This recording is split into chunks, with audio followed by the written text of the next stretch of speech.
lot of Americans tend to think, you know, as the government being the big problem, and certainly it is. Some polls, not just Gallup, but some are over 80%. Congress has, what, an 11% approval rating right now. So that Gallup is really a whitewash that only 50, you know, something percent see the federal government as a threat. The federal government is the consortium of tyranny through which the Fortune 100 that control the government are looting and robbing our nation, similar to Russia's oligarchs, you know, 15 years ago.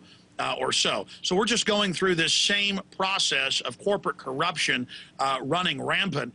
And I think you will see more and more Americans hitting the streets. And lastly on this point, we've had record gun sales. And when Americans are asked, why are you buying guns? They're buying it for civil unrest and to fight back against government tyranny. And so Americans historically it takes a long time to rouse us, the sleeping giant.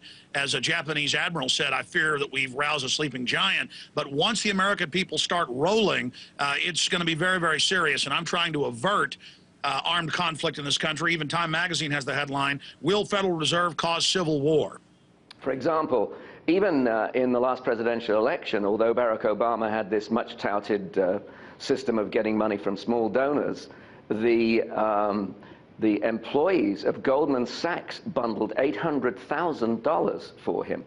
So the bulk of the money comes not from the voters, not from the constituencies, but it comes from large corporations channeled through their lobbyists who give the money to members' campaigns.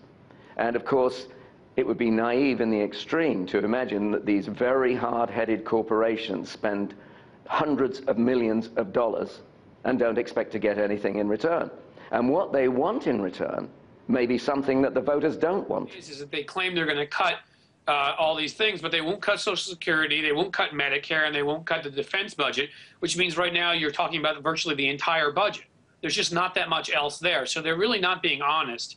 That's first of all. Second of all, a lot of these candidates, when you look a little deeper, you see that, you know, you'll find that, for example, a guy running for the Senate in Kentucky, Rand Paul, who's a Tea Party darling, has accepted Medicare payments to his medical practice for patients. You'll find that others, one of the candidates, Joe Miller up in Alaska, who's called unemployment compensation unconstitutional. His wife has gotten unemployment compensation. So they're all against, they hate big government when it's anybody else. But of course, when it comes time for them to take money from the government, they've all stood at the front of the line. So it's really dishonest rhetoric, and it's not accurate because they told the truth. They would say either we're going to cut Social Security or we're going to cut the defense budget or something that actually, where there actually is real money.